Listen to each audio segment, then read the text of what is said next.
Hello,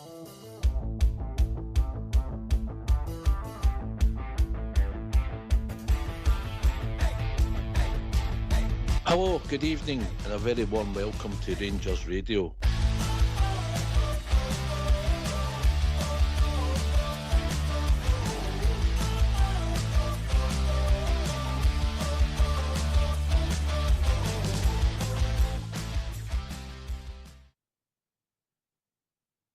Hello, Bears, and welcome to Rangers Radio.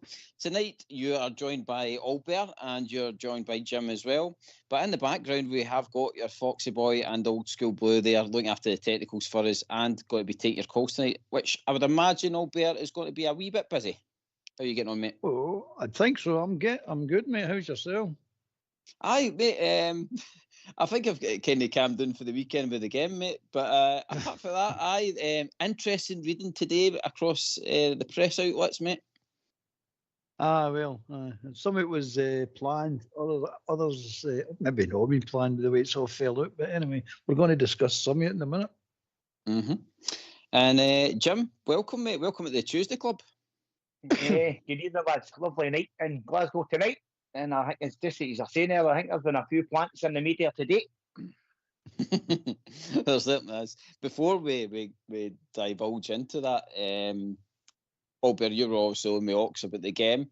I will jump back to you, mate. But Jim, just your thoughts on Saturday, mate. 5:30 kick-off. I didn't like that, mate. And I got to admit, I didn't like the first half either, mate. Your thoughts? My thoughts are one word: shambles. Absolute shambles. Whole back four, goalkeeper, midfield. I didn't. You wouldn't even know the boy Connor Barron was actually on the pitch. Diamonde passes slack, Raskin passes slack, but to me the defence, wow man. John Shooter, by the way, at there, I think it was their third goal. Wow man, unbelievable. The whole back line for me and the midfield. Absolute pathetic. Shambles.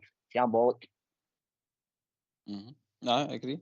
Albert, Jim touches on the defence. I can kind of forgive like Raskin because he put a lot of effort into the Belgium performance and all the rest of it. But like say Barn and as Jim said about the defence and even Big Jack Butland, like how can they go for a level of playing away at Celtic Park and then come into a game against Dundee and be totally switched off? I can't understand it. Explain to me, Albert, if you can. Oh, I'd love to be able to explain that, but I'm not going to go over the game again. I've said my feelings. I don't think you want me to go over the game again anyway, because it was spoke last night, near enough the whole show last night. But one thing I was out walking with Southside today, and I says to him, it's one thing that people are not talking about is the inspirational speeches that Barry Ferguson's got to give to these people. I don't mind giving an inspirational speech at the Fenerbahce game or the Cup finals or the Celtic game or whatever. You don't need to give, I mean, you shouldn't have to give inspirational speeches to beat St Mirren, Motherwell and Dundee.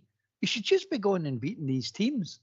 And this is the thing it's happened to Clement and it's not going to happen to Ferguson. He's going to get burnt out because they're going to get bored listening to him. They're going to start going, well, here we go again. He's going to shout and ball again, isn't he?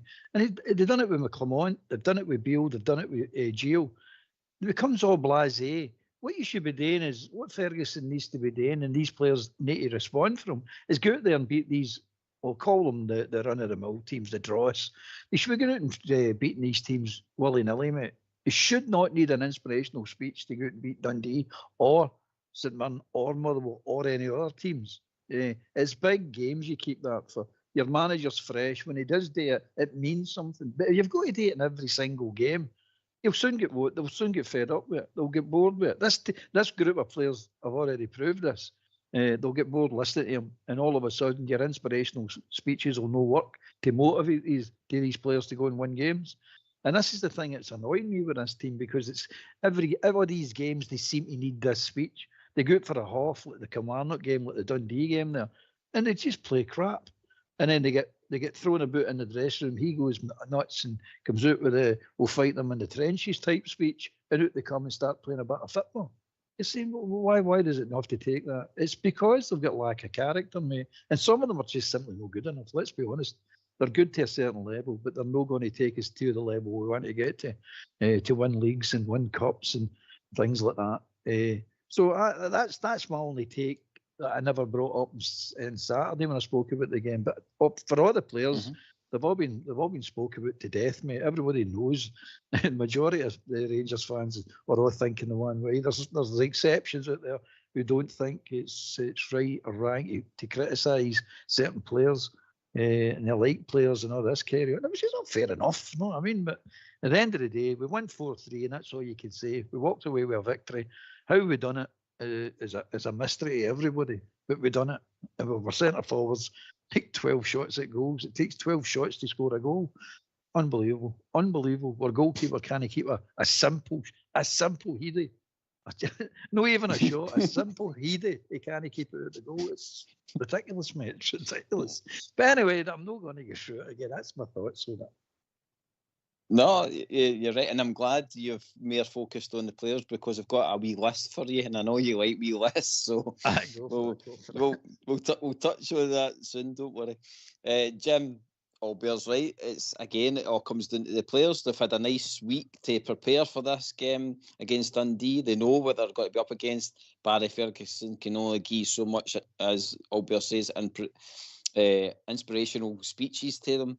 And I'm sure even before the game was kicked off, Barry had it in their heads that what he was expecting for them for kick-off. But for some reason, Jim, whether it's been Gio, Beale, Clement, they've always had this slow start in them. And they've only really picked up pace against the games that they need to really shine in, i.e. All Firms, Europe and stuff like that. But it seems to be when they're playing these lesser teams, they think they can just go out for a stroll. 100%. Albert, me and you have had were heated exchanges regarding this. You back Clement, and I had my views on it. I'm the same as you. These players, to me, are the ones that are getting after this lately here. Many managers are this mob going to get the sack? How many managers are this group of players going to have the sack, by the way? And to me, it's down to an attitude. It's an attitude with them. I agree with you, Jim. I just think they've no got the right attitude. I just think they've got it in wee bursts and they can produce it now and again. And we've seen it, they've done it. But they've no got it continuously, mate. They've no got it as much. I mean, they're coming out, GB said, and they're starting these games slow. They've done it with all these managers, start slow. They're saying, what's happening here? And Ferguson said on Saturday after the game, I warned them what was going to happen. I warned them what they was going to go out to. And still, they should know that anyway as professional players, but their manager's telling you, he's emphasising it, so you say, I better pay attention. I better switch on right for the word go. When that whistle blows, I better be on it. And they weren't. And they've done it time and time and time again. But again, it's gone forward now. As I keep saying, it's a half-built team, so you've got to cut that a bit of slack. But I'm weighing the fact that the ones that are going to stay here and the ones that have been here for 2-3 years, they need to have a look at themselves. If it was me, I'd be seriously thinking of getting rid of them, going, no, we're not going through this again. We're not going to carry on with this. As Einstein says, keep doing the same thing, same way over and over again, expect different results. It's a sign of lunacy. It's a sign of madness, mate. So it's time to call it a day with these players and say, no, mate, we can't go forward with these like this. It's not going to work. Barry said to make that comment far too often in his short term as being the interim manager here. And again, I've said it all along. I blame these players more than I blame anybody else. I'm not saying that the managers are 100%, but this group of players, it's unreal. It really is, and it's actually worrying. Jim, is it disappointing that it's consistently the same kind of guys digging us out a hole? There's the other night there, Tav again steps up. Lawrence with a long range shot steps up. Dessers, to a certain extent, again, dug us out a hole, because to be fair to Dessers, as much as he's, everybody says he's this Enigma and all the rest of it, he's one of these guys that his dug us out holes in the previous games. I can mind Ross County. But GB, hold on, wait a minute. Dessers put us in the hole. Let's be honest about it. He put us in the hole. He's missing chance after chance after chance. He's putting you in the hole and then digging you at the end, and he's expected to be a hero. No, in my book. Ox is saying, come on, they did that. Jack Butland's putting him in a hole there. Point? What would you give him in points? I went game one for scoring the goal. That's it. That's all you get for me. Jack Butland put you in the hole. No, I'm not saying he didn't, but Dessers put you in the hole. He makes one big bad mistake, Butland, and they get a goal for it. That boy had 12 chances, mate. 12 chances. Have you ever seen a striker having 12 chances and scoring one goal? It's very rare. It's very, very rare, mate. And you can't see as I think somebody said it the other night, you can't say there were half chances and, there were no quite, there were clear-cut chances. Any quality striker takes at least 3 of them, at least 3. But then he stick about and we all scratch for he'd go, look at that, he scored that one at the end. You're going, great, I'm fantastic. But don't separate him for the guy who put us in a hole in the start. He's got all the chances. He's got a chance to finish the game practically single-handed, and he didn't do it. I just wish it was 6 shots to him and 6 shots to Egerman to see what would have happened then. See who scores the most goals. Now, I'm telling you right now, I think Egerman would have got at least a hat-trick. At least a hat-trick. I think Danilo would have got at least a hat-trick as well, and I don't particularly think he's the best. He's a really good finisher. But I think he'd got a hat-trick on Saturday.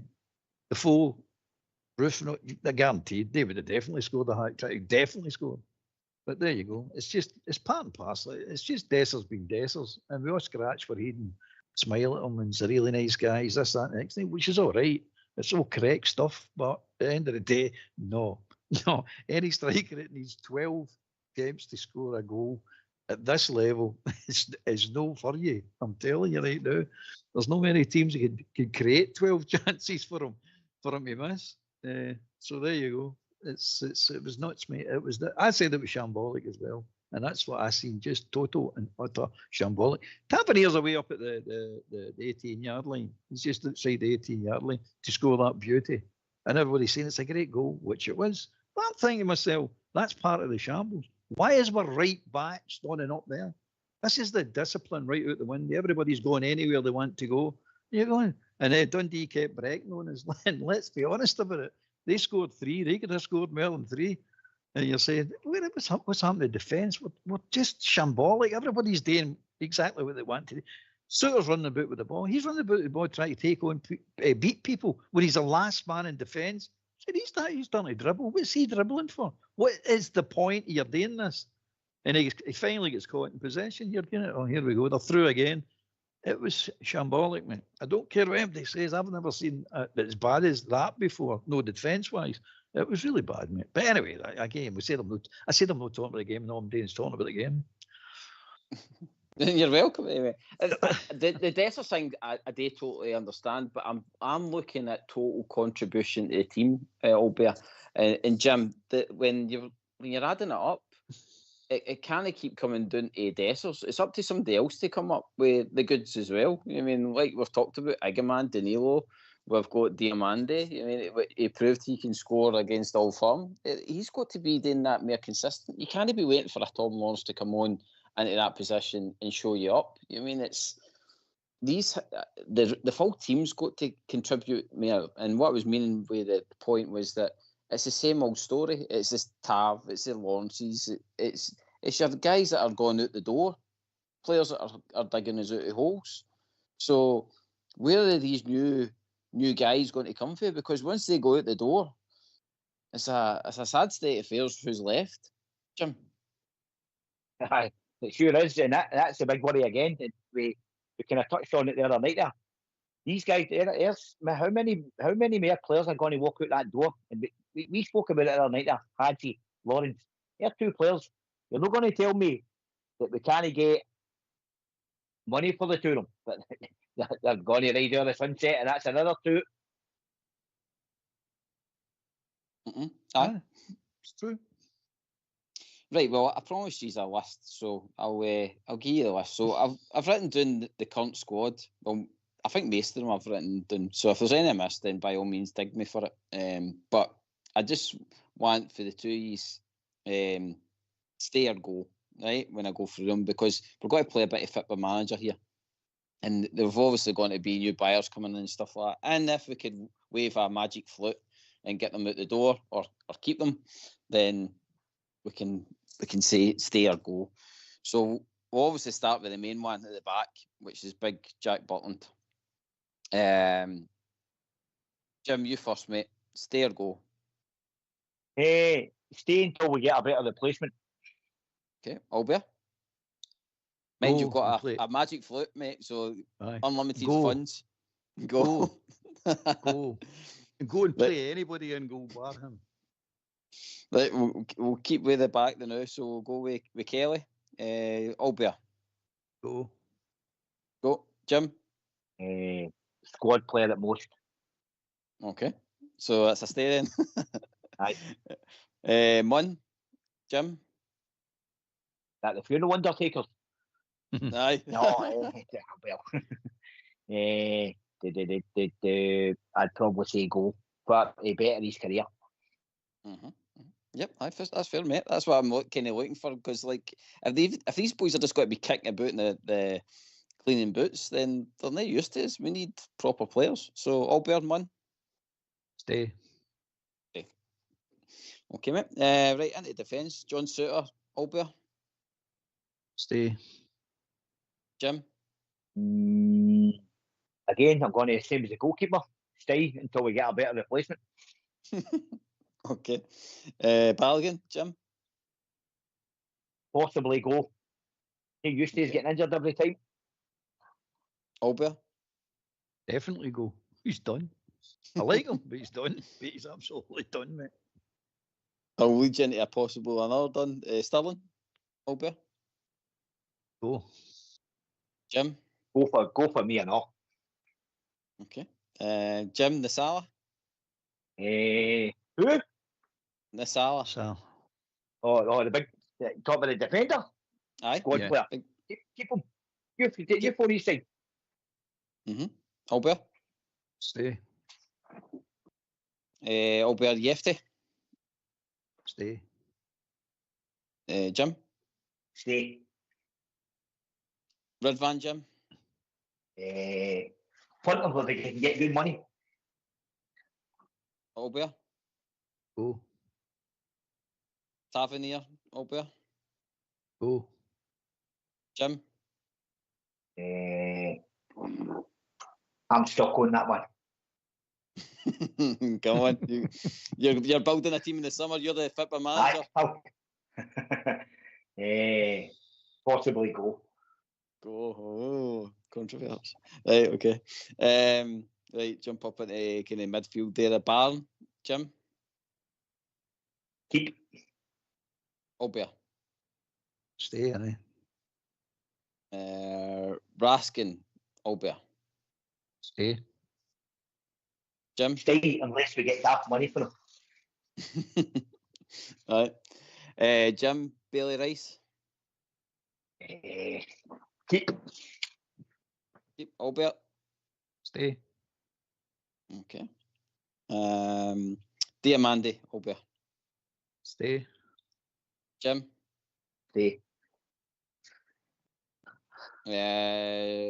Brajami. Jim. Let go. Go. Albert. Stay. Oh, I've just remembered. I've forgot a defender. Jim Fernandez. Don't know anything about him. I think he's played one game, isn't he? Albert. Go. He's a project. Go. He's a project. Can't afford them. Right, Jim. Tom Lawrence. He's got to go, isn't he? Albert, sorry, Tom Lawrence. Go. Jim. Proper. Proper. I'll say he's a certainty to go. Okay, Albert. Go. Not got much of your squad here. Right, Cortez, big talking point. He was on the bench at the weekend. Jim, stay or go? Well, I think there's a no I think we're there to buy him. It's already been agreed that so he's going to stay. But remember, we've got millions, so we can rip up the contract and just pay them off. Say keep him, keep the dud. Right, so I'm not trying to be funny here, but where's the millions? Because we don't know what's happening. Talk's sake. For talk's sake, mate. Well, got an obligation to buy him. So, and how we get out of that one's going to be interesting. It's just a magic one, mate. Like if you see him as a player that you would want in that squad, or if you could get rid of him, get rid of him. Keep him. But I think we're going to need to buy him anyway. Albert? Stay, aye. Stay. Right, Agaman, Albert? Stay. Jim? Stay. Dessers, Jim? Stay again until we get somebody better. You need to. Albert? Go. Cherny, Albert?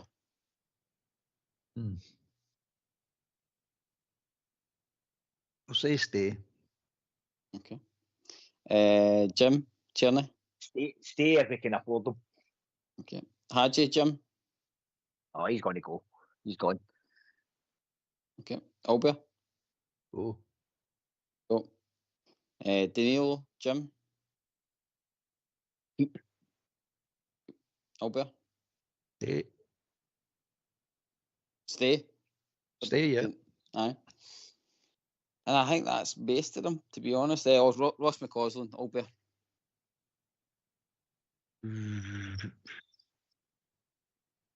Go. Jim, Ross McCausland? It's a go for me, I know. Nah. So we've got, 5 players out of that? 5 aside. You've also, wait a minute, you've still got Cifuentes, Davis. Then we talk about the ones that are out on loan. And Dowell. Aye, Matondo and that. Aye. I was kind of just thinking with who was likely to be. I would imagine they will all go. Right, well, 4 of them you want going anyway. That's why they're out on loan. Go. All loan players. Well, there's Robbie Fraser. Albert, you've watched the youth team. Robbie Fraser, would you bring him back? No, go. Jim? Go.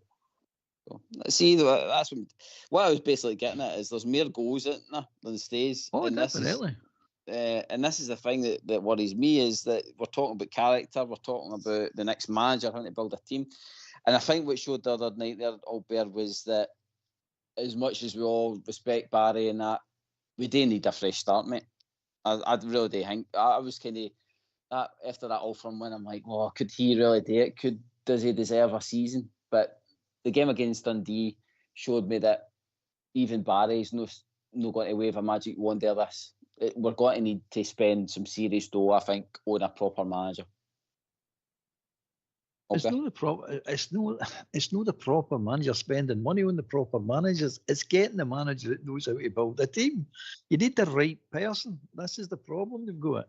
There's all right saying we'll bring somebody in and give them X amount of millions to spend. It might get it all completely wrong. You need to be confident in somebody that can build a team. That's what we're looking for, mate. It's more important you get the right person rather than the right price. It might be dear, it might be cheap, it might be run of the mill, but whoever it is, it's going to be the right person.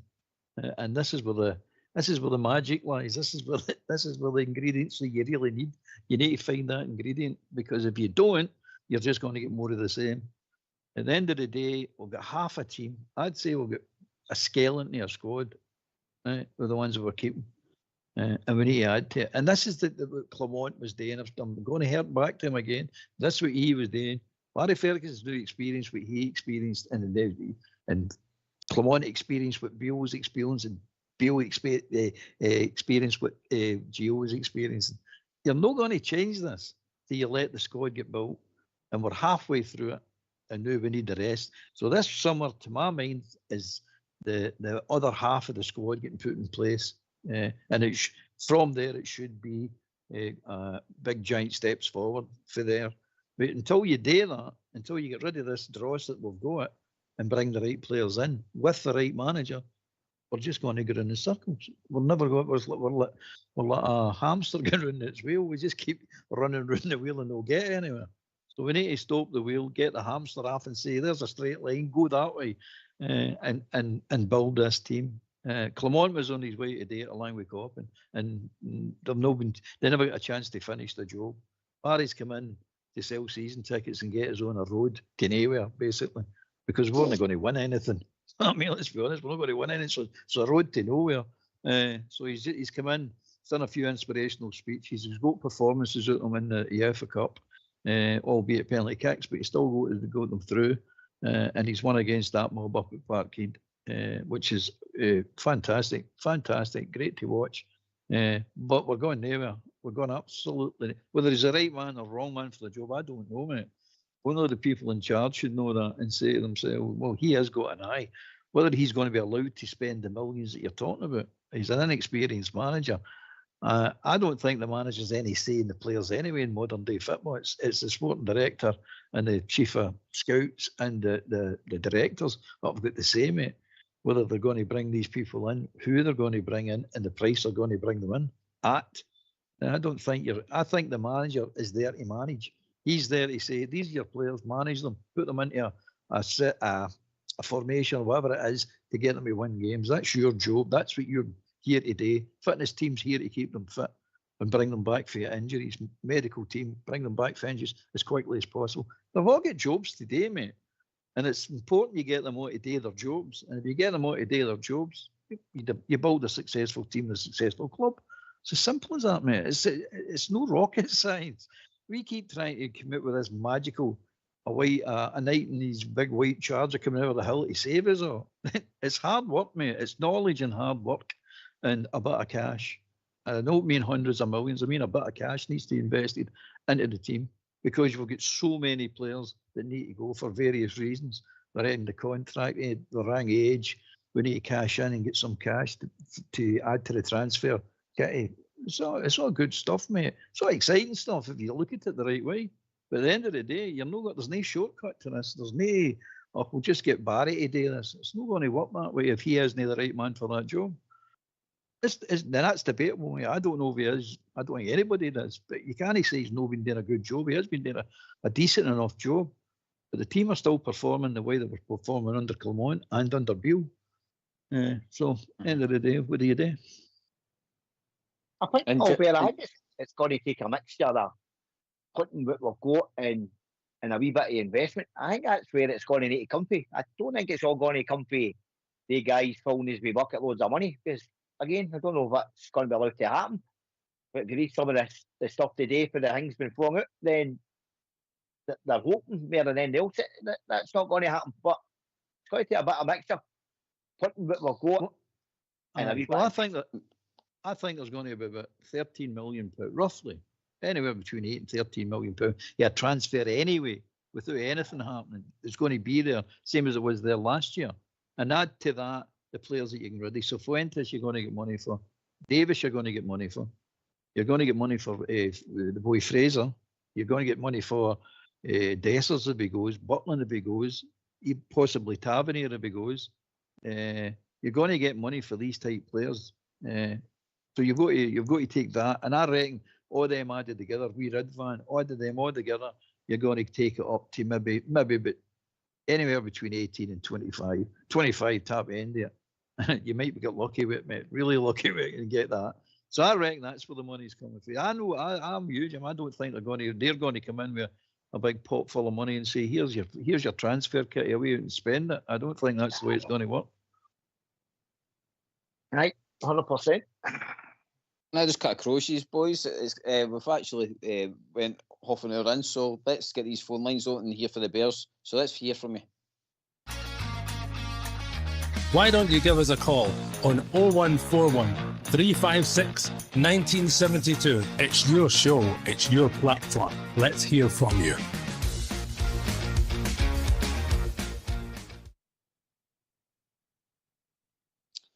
Give us a call. That says a lot of talking points. That says the game at the weekend, and there's been some breaking news today as well, I see. So we'll touch on that subject very soon. Jim, just to kind of finish up on the management side, all Bears right. It might be Barry, it might be somebody else. I just feel though that it's always been an area where we've not really pushed the ball out and spent money. You look at Gerrard, you look at Gio, you look at Beale, you look at Coman.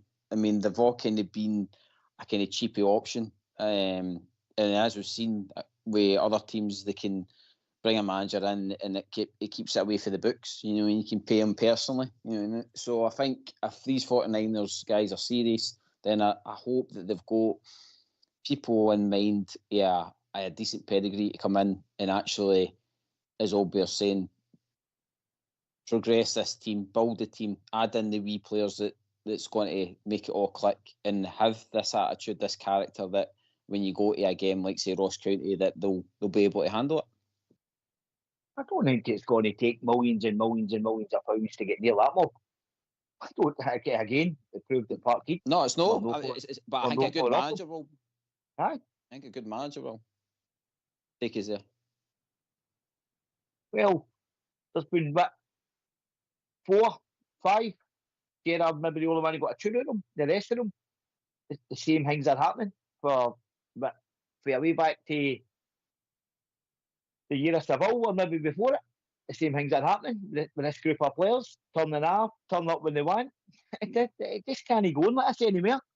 The club are an absolute basket case for top to bottom, and it needs stability, and I think it needs to start and run right. Albert, do you think the director of football will have a big say on the manager that's coming in? I think definitely. I think there's no doubt about that. The trouble with the director of football is it's no that's just one wee job he's got to do to bring him in. He's trying to go to manage all this into a situation. He's got to oversee it and manage this into a situation where all departments are functioning. So I mean, that's his job. That's his job. But he'll definitely have a say who the manager's going to be. I think they've already identified who the manager's going to be. Whether it's Barry, I don't know, but I think they've already. They don't come out as the sort of people that lay things to chance or lastminute.com. They don't come out as that type of people. Everything is studied carefully, planned carefully, well in advance, mate, well in advance. And as has been proven, they keep their cards close to their chest as they prove with the deal. Nobody knew about it. It was all hush hush. Then it just gets sprung on us. And I like that. Don't get me wrong, I like that. I don't like to feed the tabloid papers. Just leave them scrambling about in the dark where they should be, because it's crap they write anyway. What's that? Sorry, mate. Sorry. I think they're well down the road to know what they want, mate. Well, we're hoping that. But they come out that way. I mean, the track record suggests that that's the way they operate. Us personally, we don't know anything, so we're just hoping it's that way. We'll soon see. All come to light. It's soon enough, and then we can see where we all stand. But at the moment, we're all sort of in no man's land. We're all sort of wondering what's going on. Do you think this month, Albert, is a big month? Because you think about it, say they wait to the end of April to start bringing in directors of football and managers and all the rest of it. You're talking the guy's only got to have about maybe 2 months to prepare a squad, get a squad together, take them on a training camp. I think the director of football is already in place. He's just not officially in place, and he'll be working on that at the moment. That's what I'm saying. They don't operate this way. They don't leave things to lastminute.com and work half it. We need to rush about and get everything done within 46 weeks. I think that's in the background, without telling anybody anything. They've got a director of football sorted out, and he's already working on players at the moment to see what's available, what we need. Requirement first. What do we require? Then who's available, then how much money we got to spend. I think that's getting worked away at the moment, mate. I think when they come in, it'll be a seamless takeover, and it'll be a case of you're going to get things that you don't like. I mean, because I think they're going to hike prices right away. So I think that's going to be one of the first things that they're going to do, and then we'll see. They'll take it for there. But in the background, I think all these people have been identified, approached, and saying as soon as we get control of the club, yous are coming in. They're not going to wait to get the club and then start going, all right, we need to bring this, we need to bring that, we need to bring the next one, we need to go and look for somebody. If it's that way, when you're talking about months and months and months before you even start looking at a different team, a different club. And I don't think they're going to do that. I don't. No chance. Mm-hmm. Jim, that's why I think this month we'll start to see movement, mate. Aye, it'll be interesting, but as we kind of alluded to earlier on there, a couple of grenades flung today for certain ones who they think that they're in the know. That's all the problem. Nobody knows. So for them to come out and say, this is not going to materialise because of, say, Leeds United or something else that they need to buy into the buildings. There was the one I seen, that was it yesterday or something, that it needs to be something to do with building or something. But again, they know nothing. Absolutely nothing. Well, that kind of leads us on nicely about others, Jim. That says there was a court, 2 cases settled. There was the Cherney Watergate settled. Police Scotland seen nothing in that, which was an absolute joke. But you got to wonder, the people that were chasing that one, why were they not chasing the other big headline of the day, which was the victims? They obviously had what happened across the road. That they were going to finally, albeit, get their settlement fee that they're due. And as I've been hearing as well tonight on the STV news, is that it's only been 70% of them that's been sorted. There's still obviously ongoing other cases. So what I say is good news for the victims out there, albeit, but a long time coming for them, unfortunately. Yeah. It's justice for them. Justice for the victims. That's the good thing about it. Before we get into this, that's the most important thing, that the victims actually got justice, and it's good to see. The rest of it, about that mob, it's funny how they know everything about our club. They know the finance details. They know everything, but they know nothing about their own club, or they don't simply want to talk about it. But they have to talk about it. The wee SFA and SPFL's ploy today to deviate away from the main story of a reconstruction league. Bin that. Just bin that nonsense, by the way. That's just crap. Just bin that out the way and let's get on with the real business in hand. The real business in hand is they dirty rats over there who abuse kids for 50 years now. They abused them way back in the 60s and 70s, and then they kept this going by no giving them settlements and admitting to their guilt.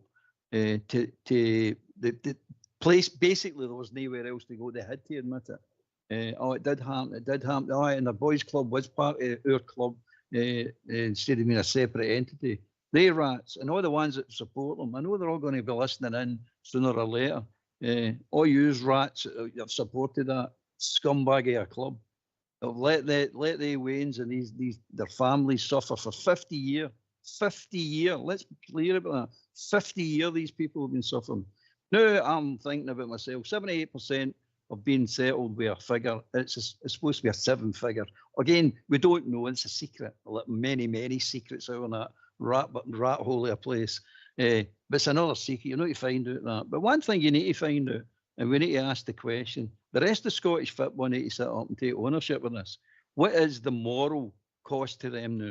They need to face sanctions of some description, mate, for in the Scottish game and from UEFA. This cannot go unpunished, mate. This is ridiculous that we'll just abuse kids, keep them hanging on for 50 years, and then we'll give them a couple of bob and that'll be the end of it. Afraid not, mate. That's not good enough. That's definitely not good enough. They need to be held to task, morally held to task. There might not be any rules in the rule book. Doncaster's good at rattling up a rule every now and again within minutes of Rangers. Let's get a rule written the new for this and let's all vote on it. Well, the rest of Scottish football have got to sit up and take notice, because our league now and the people of Scotland are sitting there getting judged by the rest of the world of how they're going to deal with this scum. They need to be dealt with morally, mate. They definitely need to take some sanctions, real sanctions. I don't mean slapping the wrist. I don't mean internal query sanctions. I mean real sanctions. And UEFA need to do it as well. I think they should be expelled for European competitions completely, mate. Them and Manchester City, because they're at it and all, but especially them, because they ran the biggest paedophile ring in the country. Let's be honest about that. So they need to be expelled. That for European football, for UEFA, and then Scottish football need to look at them. Me personally, I wouldn't get. I would revoke their licence, mate. I'd kick them out of Scottish football. Well said, mate. Jim, as soon as we announced that we were getting new buyers, it was over Talk Sport, it was over all the mainstream medias and all the rest of it. Big story. And yet today, a couple of snippets for the likes of the BBC and STV News. There was none of even our governing bodies like the SFA coming out saying that they're saddened to hear it or anything like that. Well, no, as I've seen it as yet. So, I mean, this is their Scottish kids that was involved in that, and yet they can't even have the decency to come out and make a statement on it. Jim, your thoughts? They already declared their hand away back at the start of this under Sturgeon that football clubs and what was the thing there about the religion wouldn't be involved in this child protection thing. Remember way back here, so it's obviously why they've no say done, because it wasn't going to be included. Do you remember back under Sturgeon? When it all kind of rumbled on about this, it went to the SFA and it came back that sport and I think it was religion or something that was at the state wasn't going to be covering this. So maybe why they're not saying nothing.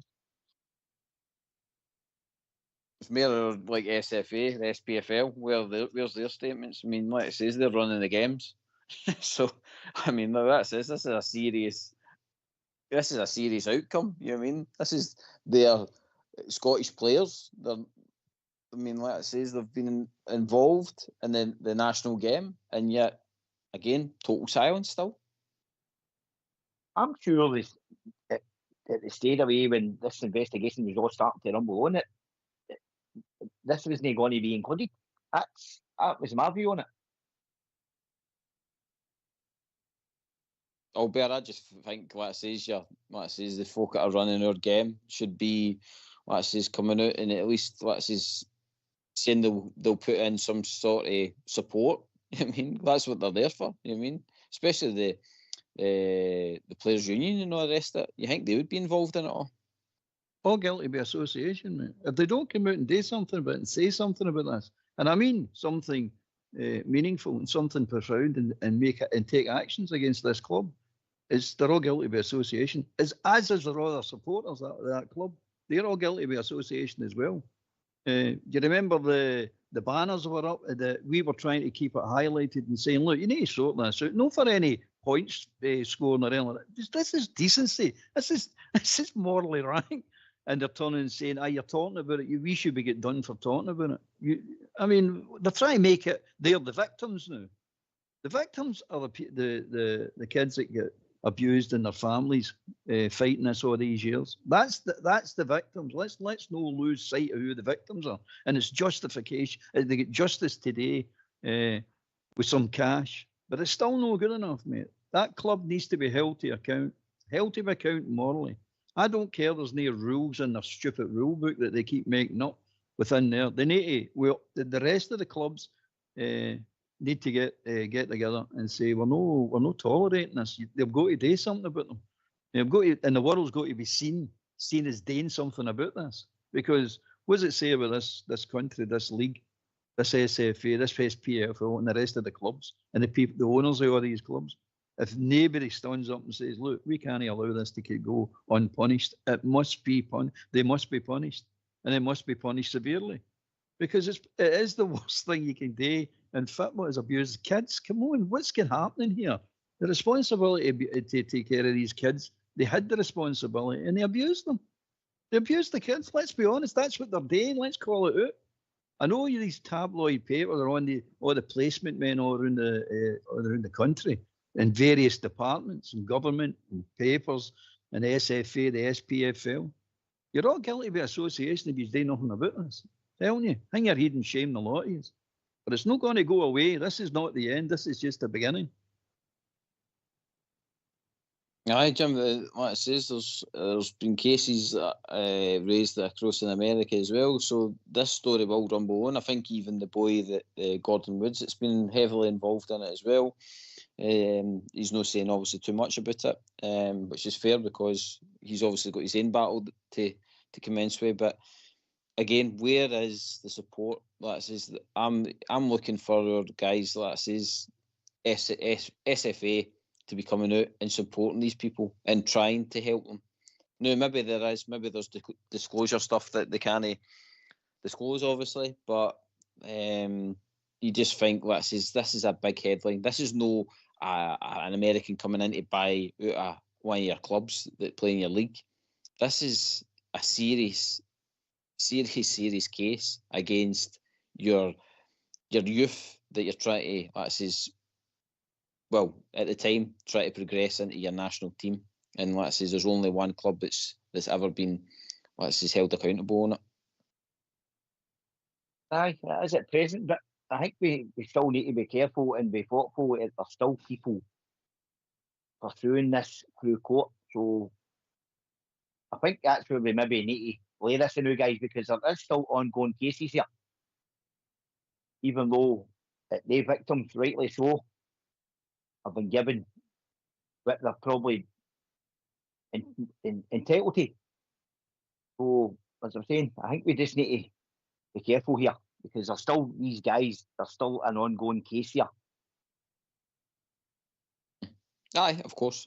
But Albert, as history's shown us, there's only certain people that are interested in the story. But when it's other stories that are absolutely pitiful, like say somebody getting squished with water, then you never hear the end of it. You get a week's worth of headlines about it and who's investigating it next and all the rest of it. I just don't get the double standards. Is that what it is? That you can chase the post for a certain thing like that, but yet years and years ago, nobody was running down the streets shouting and bawling for justice back then. I'd love to get a comment after that clown that gets scooshed with the water. I'd love to ask them the question, what's more serious? You getting scooshed with a wee bit of water or kids getting abused? Where do you stand in the kids getting abused? We know where you stand with the getting scooshed with a wee bit of water because you fell out your tree. I'm a victim, he's shouting. Oh, look at me. Look, terrible. Now you should get to jail. Maybe your own club. Your own club actually abused kids. You don't seem to want to mention that. You don't want to seem to hold your own club to task about doing something heinous as that. But no. But as soon as you get a wee bit of water scooshed on you, know what I mean? They're clowns, mate. They're total clowns. Try to take the high moral ground. They've no high moral ground. They never had any of my high moral ground. At the end of the day, as I said, the ongoing cases, Jim, is ongoing. They've already been found guilty, 70 with all of them. It's just the other ones want to carry on with the case and take into court.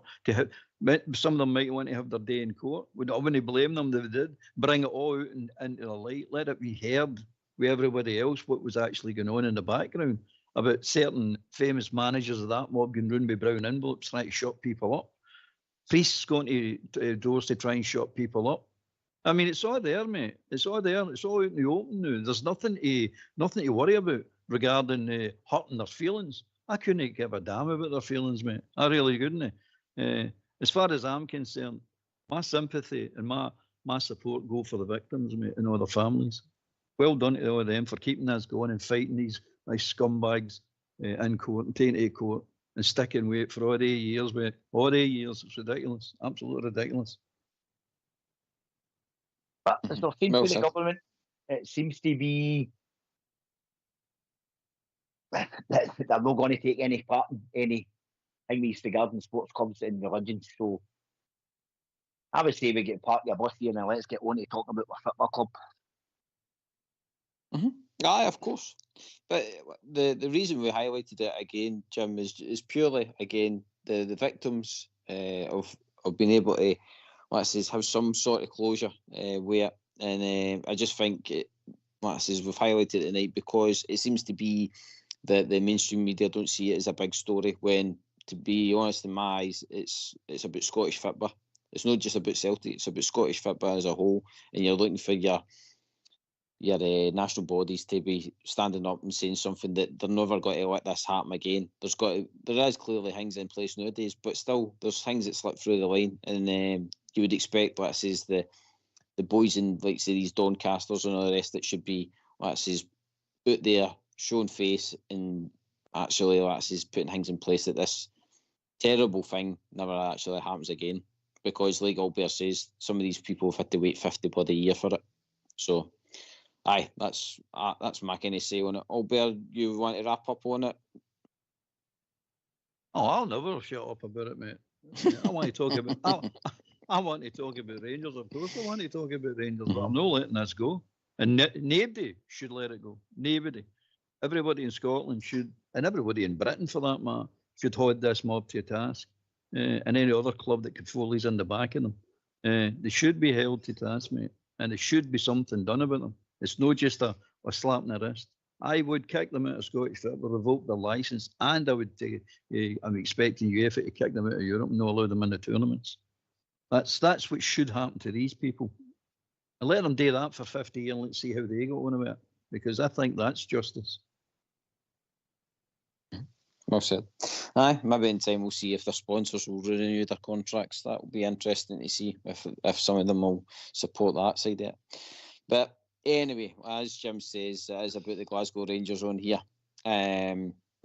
Jim, we touched on our manager and how certain things could be already in place. Could we see Barry Ferguson that he's already in place? Is he already been, as much as Barry says, oh, I'm only here to May and all this, that could this all be in line to give him a shot for a season? I don't think so. I don't think we can afford to get any more chances. So would you go down the form route then, mate? I don't know. I always said I want a football manager in charge of my club. I thought I had it with Big Phil, but it didn't happen again. I keep on harping back to it. I blame these players as much as I blame anybody. I think they get an easy ride. Albert, what route would you go down? I don't know. Like, obviously, it's got to be the right guy for the job, which is the $1 million question. But I think we need to get back to the kind of nitty gritty understanding the British game. And as much as I enjoy Europe and all the rest of it, and the runs that we've had, it would be nice just to get back to what I say seen as kind of dominate Scottish football again. And I think that would come with probably a British-minded manager. It might very well do. I don't know, mate. It might very well be, but you got to remember about no mind about Europe. Europe's look what UEFA are doing at the moment, and FIFA have got their own plans as well for the internationals. But look at UEFA's doing now. They're expanding these tournaments. Just shortly, by the way, within the next, I would reckon, 5 years, that UEFA's going to be the main thing, and even domestic football. It'll be a side issue. The UEFA will be the main event. So you got to watch where you're setting your club up for. The Yanks coming in, I think they see it better than we can see it long term. They can see what's coming and they can see where the money's going to be and where you have to position the club. So what we're talking about is to get dominating domestic football. It might be good and fun, but it might not mean anything to the club or grow the club. It might just be, oh, you've won a cup, you've won an league, oh, big deal. Oh, you've got more leagues than us now. Oh, that's great. Oh, you've got more trophies than us. It doesn't mean anything. We've held the trophy hall for all these years, mate, for nearly, 50, 60, 70 years, whatever it was. It didn't do us any good, did it? It means nothing. Absolutely means nothing. What we're talking here is hard cash and how the club's going to grow, how and survive and be in strong position to take advantage of any potential moves that UEFA or any other, and I'll say this loosely, any other body out there who's going to form and put a challenge up to UEFA. So you got to think it that way. We're just thinking it short term. Short term, it could be a British manager, mate. It could be. I don't know. It could very well be. But right now, and I'll tell you right now, you're saying about Barry Ferguson. Do you think he's trying? He's saying that he's only here to May, June, whatever. Right? If you turn around and say to Barry Ferguson, if you got offered the job, would you take it? Right now, if you say to him, what do you think he's going to say? Of course he wants it, mate. Of course he wants the job. Who wouldn't he? You must be crazy if you don't want the Rangers job. There's something all right in your head if you don't want one of the biggest jobs in world football. You know what I mean? But there you go. But I don't know. Again, I'll go back to we're sort of sitting in limbo, mate, because we don't actually know the deal's not complete yet, and we don't know. They've no plans, nothing come away out of them to tell you what they hope to do with the club. And they will tell you. They'll tell you that as soon as they get control of the club. But at the moment, we're just guessing and thinking, hoping. It's difficult, mate. It really is difficult. That's why I think a lot of the times the phone lines are quiet, because everybody's sitting in this limbo state, don't know what to do, don't know what to be happy, sad, or concerned, don't know what direction we're taking. But I'll tell you something. It's no by chance that this is all happening. It's no by chance that Patrick Stewart, who we need to call out later on, is in place and was put in place out of nowhere. Right out of nowhere, this guy appears. I know he's been in football, but he just appeared at us, our door, man, going, bang, there's your new CEO. We're all sitting there going, oh, good, right. He's got this, he's got that. And then the American interest follows quite shortly after that. Or it's been negotiated in the background for months, then we hear about it. So it's no by chance. If you all think this is by chance and it's just happened and it's just going to amble along quite easily without any plan in place. Think again. These people are no foolish. Can I come in there? I went on, mate. Can I come in? Sorry, speaking out of tap here. I know you're going on there about Patrick Stewart. I don't know, and I've not heard anything on here, but I see there was email sent out or something about fan engagement with him. Some question and answer. Is it a bit strange that he's having that if things aren't in place? Because he's probably leaving himself open. So I think, again, back to what we spoke about earlier on there, I think things are well down the road here regarding this. And I found it strange that he's going to be participating in a question and answer thing with the fans. Reading between the lines, Jim, I don't think it's a question and answer at all. I think we have to turn up and get lectured off of him, because I've just heard for a source that it was him that sent out the statements regarding the banner and all that, and it was him that suggested that these boys should be leaving bands, which I totally and utterly disagree with. So I think we have to turn up there and get lectured. I hope I've applied for it. I hope I get my shot. I'll definitely want to be asking them questions face to face, because I'm not accepting that. And he's supposed to be a bulldog. I said it the other night there. He's supposed, we got a bulldog, but the trouble is he's turned around and bit us. This is I'm not wearing it, mate. I'm not wearing it. So I think that's part of it, mate, that we have to go up there and get a lecture after this guy. Well, I'm not taking any lecture off of anybody.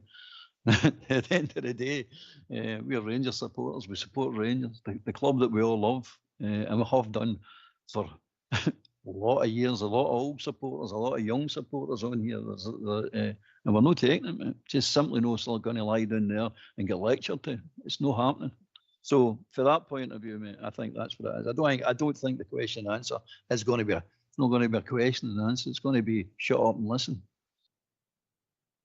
Aye, selective. I think it's going to be selective people at it, but again, I think it's a bit strange that he's going to be having this if things on the well down the road. That's the point I'm getting at here. Aye, I think you're right, mate. I think we're well down the road. I think it's just a case of dotting I's and crossing T's now. I would imagine it is anyway, mate. They've been hinting that way, haven't they? It's strange how that chairman for St Mirren or something like that was ready just to take the job, and the next minute he disappeared into the sunset and Patrick Stewart popped back up in the radar. So maybe he was, but then the next minute they found out that it was a goer for this investment.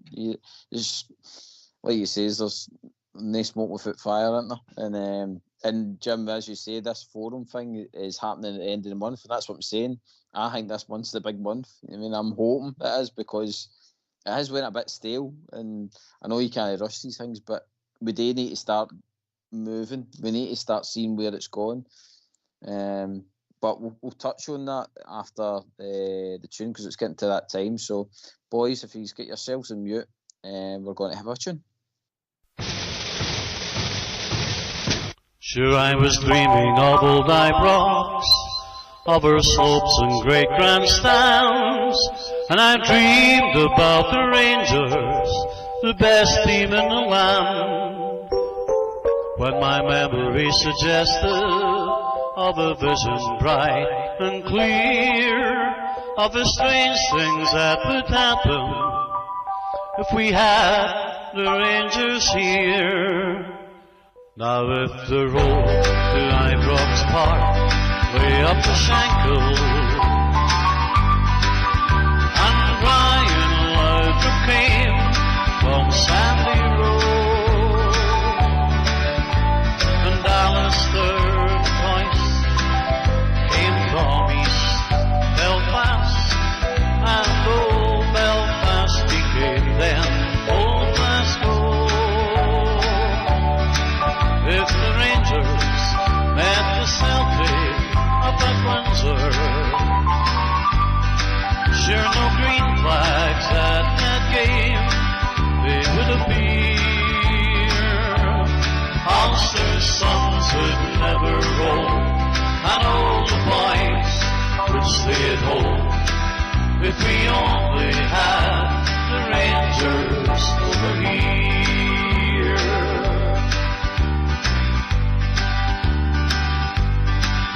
I dreamed about her Ulster men who wore the shirt of blue, Bertie Manderton, Sam English, Norrie Hamilton, McCandless too. I have dreamed of Whitey MacDonald, who came from Lisburn town, and the greatest Billy Simpson, who never let them down. Now if the road to Ibrox Park way up the Shankill, and Brian Loudrup came from Sandy Road, and Ali McCoist came from East Belfast, and then old Belfast became old Glasgow. If the Rangers met the Celtic up at Windsor, then no green flags at that game they would appear. Ulster's sons would never roam, all the boys would stay at home. If we only had the Rangers over here. If we only had Glasgow Rangers over here.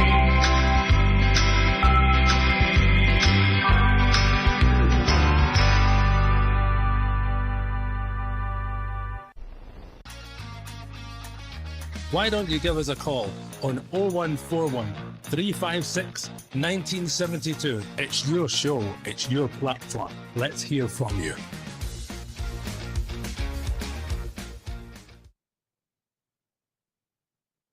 Right, Joe. Thanks for that, Fox. We all back, boys?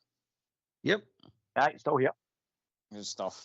Jim, just to kind of touch on what you were saying earlier about the 49ers coming in, you're thinking that there's not going to be money dropping for the heavens. You think it'll be pretty cagey, I take it? I think it'll be cagey. Again, we keep on hanging about saying it's 49ers. I don't think it's actually them as ourselves, but somebody that's involved in them. I'm just wait to see what the actual big picture of all this is once it materialises, hopefully. I know everybody's going on about 49ers. I think it's a wing attached to them, if you know what I mean. It's an investment group, mate. Yeah, right, a part of a group, that's what I mean. Who own part of Leeds as well. So, well, these guys they're no silly. They've already got Leeds flying. They're pushing for promotion. I can't see your fans being too happy if these guys just come in and keep going with the same old run of the mill that we're seeing now, mate. Well, there's things that need to get changed, not just within Rangers. Within Rangers, aye, but not just within Rangers. They've got the Scottish SPFL to contend with, and they've got the Scottish FA to contend with, because there's certain things in there. For Rangers to grow, the league needs to grow, unfortunately. And this glass ceiling needs to be smashed, mate. And it can't be smashed unless you got all these idiotic clubs all agreeing with The way we vote needs to be changed, mate, for a start. There's too many of these votes are getting singled out, getting dismissed. Any ideas that are getting dismissed just because of the voting system. Certain clubs don't like Rangers, so they're not going to vote. No matter what it is, they're not going to vote because Rangers is keen for Rangers. This all needs to stop, mate. This is madness, total madness. And there's all sorts of people out there taking advantage of it. So I'm not talking about football clubs. I'm talking about companies getting deals that they're garbage. They're paying money way below the market prices. You know what I mean? And getting Scottish football for basically nothing. So there's a lot of that's got to change. They've got to come in and change all this, or try to change this. They'll have their work cut out, but as I said the other week, there's other American owners in the league now. So slowly but surely you'll find that the American owners will start clubbing together, especially when it comes to money. They're no daft. They are not stupid, mate. And you'll find that, see, away supporters and empty seats, you'll not have that anymore, mate. You'll not have the both of them in the same stadium. You'll not have empty seats and away supporters can't get seats. You'll not have that anymore, mate. That'll all disappear. You'll start to see full stadiums all over Scotland, albeit with Rangers fans. I'm not talking about other mob, but albeit with Rangers fans filling most of it. But you'll get it, and you'll get the away support getting what they want, as they'll get to all the games, mate. Because these American owners, they'll tell these supporters, these clubs, you either fill the seats or we're going to sell the seats. It's up to yourselves. You've got first choice. You either buy the seat and fill the stadium, or we're going to fill it with people who are wanting to come. That's one of the first things that will happen with all these American owners. They're not going to throw money away, mate, the way Scottish football just throws money away. And they're not going to accept these silly deals that we're getting. I mean, Sinch, I mean, £42,000 you're getting for a game. It was ridiculous, man. It's absolutely ridiculous. Silly deals like that. Amateur, it's amateur, mate. It really is amateur. It's one step up for amateurism. You know what I mean? It really is. It's silly. So these things are, changing dramatically, absolutely dramatically. But again, it's in the halls of power within Scottish football that you need to start changing it. And however way we need to go about doing it. I think they've got allies now, but Rangers have got allies in these American owners. They'll want their teams the best for their team, but they're also not stupid enough to say what's best for their team is also best for Scottish football. So they'll want to grow the product. They'll not just want to sit still. I think, Albert, I've seen the day. I know we were talking about things that get leaked today and all the rest of it, but I thought it was a pretty interesting one. I think it was at Doncaster, saying the day if clubs need a hand in Europe, then they can get a game called off now. That to me is pretty interesting, is it? When you think that mob across the city again are going to have to play qualifiers next season. So is this is them getting their helping hand in already when nobody else can get help? Well, it suggests to me that they're well ahead of the game. They've got to play a qualifier to know they're out to saying, aye, if teams will need to help teams. If they want to get a game called off, they can get the game called off. But to benefit one team again? Well, that's just how far. This is how far ahead they are in the game. That mob. I mean, they're away. We're thinking of what's happening next week against Hibs. They're thinking of what's happening 2 year time against Aberdeen or Europe or whatever. They're ahead of us, mate. Way ahead of us. We're now still fighting the same battles we were fighting 12 years ago. We're still fighting them today. We're not getting anywhere, mate. We're not getting anywhere. This is the problem we've got. When Rangers won the 2008 UEFA Cup final, look at the carry-on we had that happened that time. Chairman turning up and saying to the SFA chairman, you better not be giving them any help, any time off and on it. It's ridiculous, mate. It's beyond ridiculous. It's just cheating. And they're no interested in Scottish football. None of them are interested in Scottish football. They pretend they are, but they're not. They're not interested in Scottish football at all. They're interested in their own club and their own club only. And then you've got the other wee clubs who have got chairmen who have got a soft spot for that, the pedos. You know what I mean? Which call out them and all, guilty by association as well. But they'll vote with them. No matter what way they vote with them. It's all got to be smashed, mate. It's all got to be smashed and broke up. And we're going to do business. Let's do it properly. And I'm hoping that's what the Yanks are coming in to do. Do it properly. But as you said, they're now saying cancel a game because of European football. Which, as a matter of fact, every other country and league in the world in Europe does that, mate. It helps their membership. No, us, no in Scotland. No. If you're the wrong colour of jersey, no, you're not getting helped at all. But then you can always pull out the Japan tours and the Full O'Donnell who didn't play for you for about 30 years, carry on, and all this nonsense. Remember all this, all the cheating that's been going on.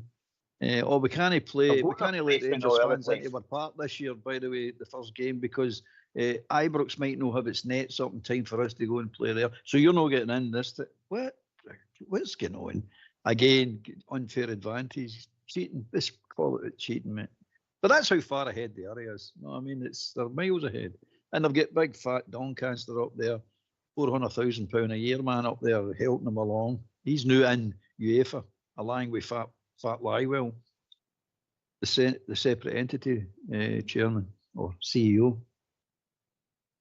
Aye, and that Doncaster's tied himself into that SPFL big time with that contract that he's got. That he needs 2 years to be paid off and all that carry on. Basically you can't sack him. You can't sack him until he agrees that you can sack him. That's basically what it is. Jim, the sportsmanship thing is Albert touches on with the Americans. They're a big thing for like sportsmanship and honour and all the rest of it. So I think the likes of your referees, your VAR, and like Albert's touching on the way the game's run. I don't think they'll suffer fools lightly. I think they will be up for the fight because, like Albert says, it's all about money. And if they're getting cheated out of money, they'll let folk know about it. They'll not be any dafty to these guys. These guys are a level above Snake Eyes across the street. These gang of merry men who he's got his placement all over the place. They think they're going to pure the tap of this boy. These boys that's coming into Rangers, hopefully. Then let's see where it goes. As you say there, Albert, I think there could be a few American investors involved in clubs now. It's so interesting to see what happens here. It definitely is. It definitely is, mate. And they'll get together. There's no doubt about that. They all want competition. Let's be honest about it. They want their own club to win. That's fine. I've no problem with that at all. But they're also no foolish enough to say, look, we need to be in partnership with the rest of the SPFL to get the best deals, and it will be the best deals. And anybody that votes against the best deal, questions will be asked, mate. Simple as that. Questions will be asked. Why are you voting against a deal that would throw you £1 million a season, for example, and accept one that will give you maybe 250,000 a season? And this is the sort of lunacy that they've been doing. It's nuts, mate. Totally nuts. All because the one club that was going to benefit with it was Rangers, and they didn't want it to happen.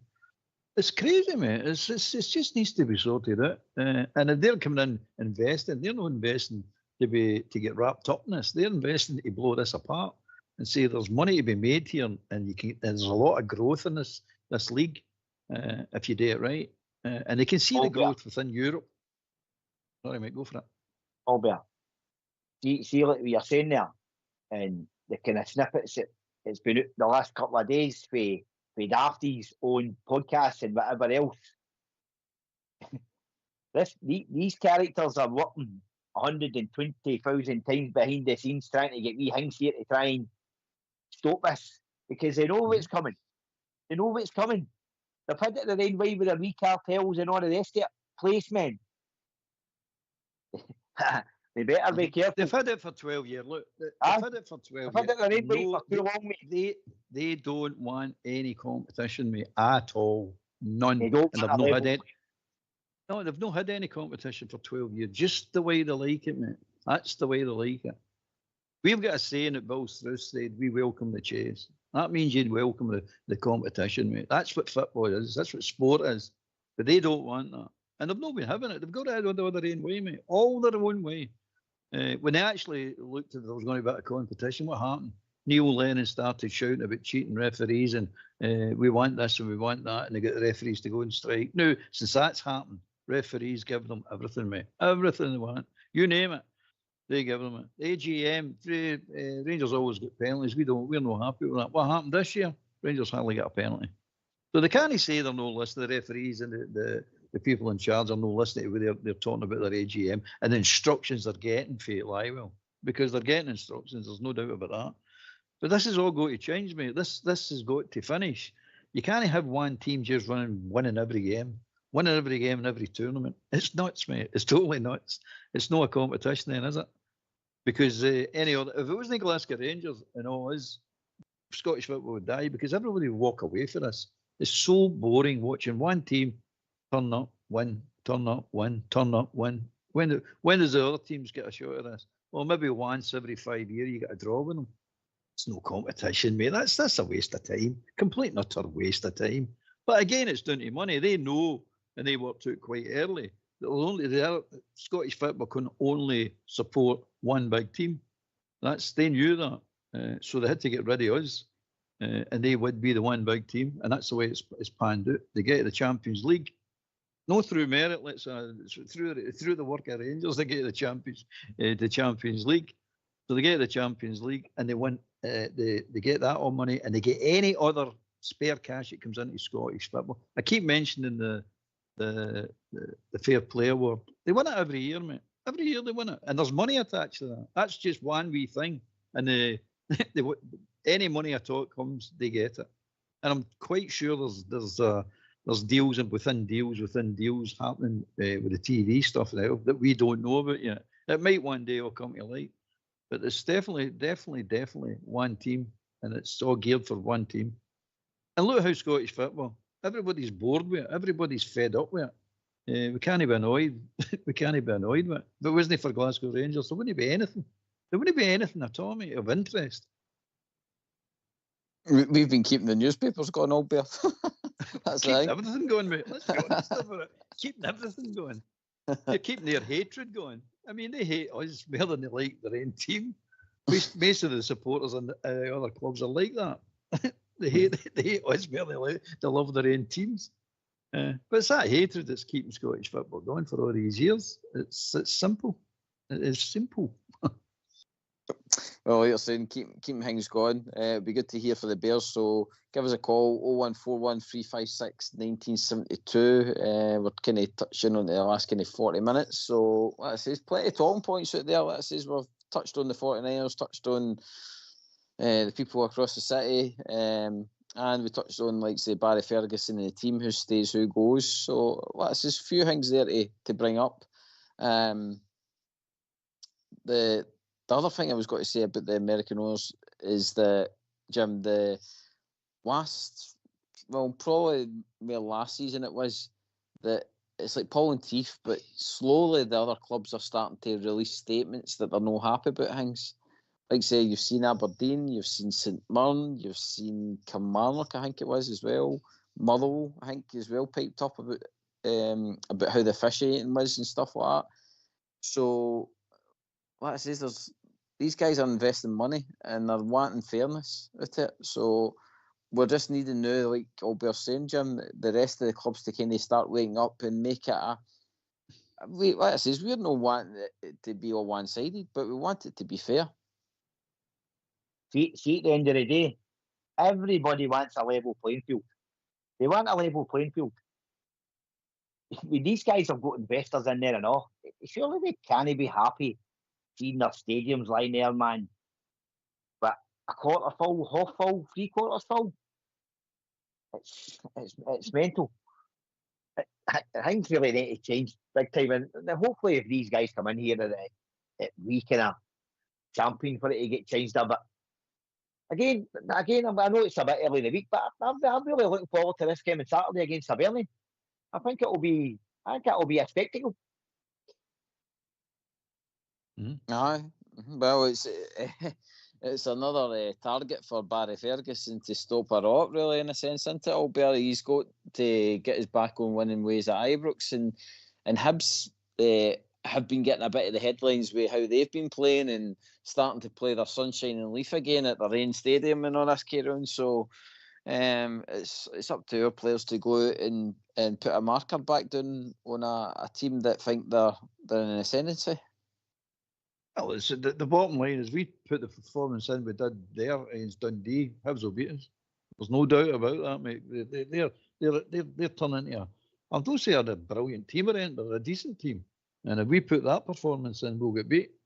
We need to wake up and put the performance in we did against Fenerbahce away. For example, that effort, that commitment. We need to wake up, mate. That's basically it. But this is a saying. This is the competition we're all looking for. Well, I'm looking for anyway. Football's supposed to be unpredictable, game by game. It's supposed to be that way. I mean, it's not supposed to be, it's a given. It's a given. You just win that. Rangers win that. They win that. It's a given. It's better. It's better if it's uncertain. You don't know. These teams can beat you. You can beat them. I know some people might not like that, but I'll tell you one thing: it'll be more thrilling and it'll be more interesting to say to yourself, this is going to be difficult. But we've had it season after season after season since our conception of the club. When we win a league, I said it before, we win a league, we truly win a league. There's no doubt about that because everybody's trying. They win a league. That big a deal. As the last 12 years have actually proved, isn't it? It's not that big a deal, is it? Because there's not that much of competition. And it's been like that. It's been like that all my life. But when Rangers win a league, they truly, truly win a league, mate. They've got to fight tooth and nail for it. And that's what you want. You don't want non-competition. But again, the Americans will see the American owners throughout the league. I mean, there's a good question. How many American owners is there in the league? I think there's about 3 or 4, is there not? I think there's Aberdeen, definitely. There's somebody in Hearts, I think, because he's got links to Brighton. There's Hibs as well. And then obviously Dunfermline's the other one I've kind of heard about.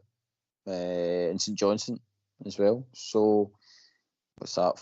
4 in our league and maybe 1 outside it. So that's about 5 that we know of. And then us 6. 6, aye. There you go, aye. So slowly but surely, like you says, they'll all come to open their eyes, albeit it, and maybe even like we're talking just our team getting improved, but like say the whole spectacle of the game, like say VAR getting improved, like some of the lines that get drew, Jim. I mean, it's as if they've got the Sega Saturn back out, or they've got the Atari. They've got the Atari out, like drawing the lines on it. You're like, come on, like, is this the best that the Scottish football can produce for VAR? Don't give me wrong. It probably is because there's no money, and clubs don't want to. In it, they don't want to put the money into it, and I think that's where we are. Again, I don't have an issue with VAR. See, if VAR's getting things right, then I don't have a problem with it. Mm-hmm. I was surprised to hear we've not got goal line technology either. That's the only thing in Europe that we'll see, and obviously the south. We've barely got nets. Let's be honest about it. I was surprised at that when I heard that. I was like, I can't believe we've got VAR, but we've not got goal line technology. But like, they got to go to these mad lines to try and see if the ball is close to the line. It's mental, and that's what I'm saying. With guys coming in with money into the league, then I think us as fans, by the way, Jim, have got to maybe accept that for a better product, we're going to have to put our hands in our pockets a wee bit more. And I know a lot of folk will not like that, but I think if you had to say to most fans an extra £100 after you, and you'll see a proper good team in the park, you'll see good facilities round about Ibrox, you'll see the training centre getting the best of the best, then I think most fans will accept that. But what they will only accept is that the status quo stays the same. Well, we thought we had the best facilities, training facilities in the country anyway. They can't keep going to the fans and asking the fans to put their hands in the pocket when the product on the park isn't acting with their time. You can't keep asking the fans to go to the well. I mean, I'm not being funny. I think as a support, I think we've been asked to go to the well more than anybody else, I would say, in British football. I mean, every week you're waiting on your away tickets dropping through Rangers, blah blah blah, and all of a sudden it's an email selling this, selling that, selling this. I don't think they can accuse the fans of no contributing to the running of the club. No. I'm interested to see when these new guys come in where less my tails goes. You've got to remember as well, by the way, the money that they're going to be putting in to buy the club, basically. They're not in this to put money in. They're in it to take money out, mate. They're not just here to, we want this, we want that, and it's all good for the fans, and which is all great because that then generates more interest, which generates better sponsorship. So it's that kind of money they're talking about. They're looking for returns on their investment. So it's not just about one-way street for us. They're looking for something out of us.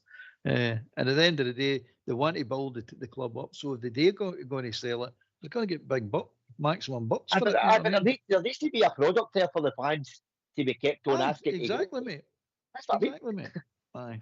That's what I'm saying. So they're going to get that right. And once you get that right and the facilities right, we're off and running.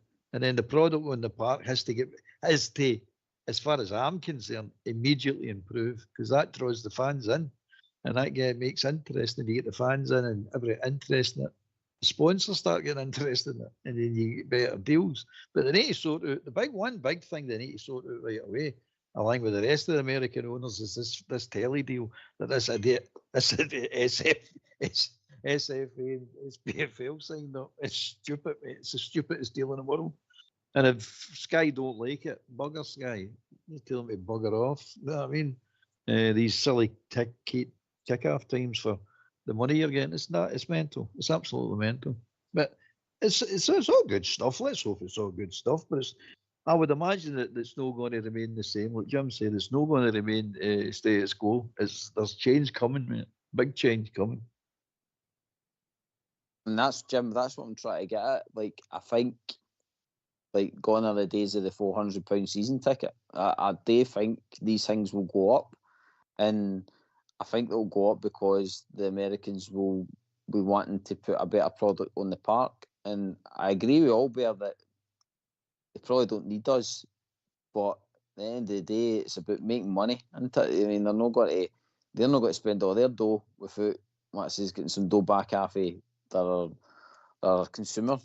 So I do think us as fans are going to have to accept maybe that the Fitbit tap has got to be £100. You know what I mean? I know the Pro Tap's already up there at that, but if you look down in the Premier League, you look at Madrid, you look at Barcelona, you look at some of the Italian teams, all their taps are roughly touching £100. National teams are asking for about £100 now a tap. I do think these kind of things, unfortunately, are going to go up. And it's all about raising income into the club.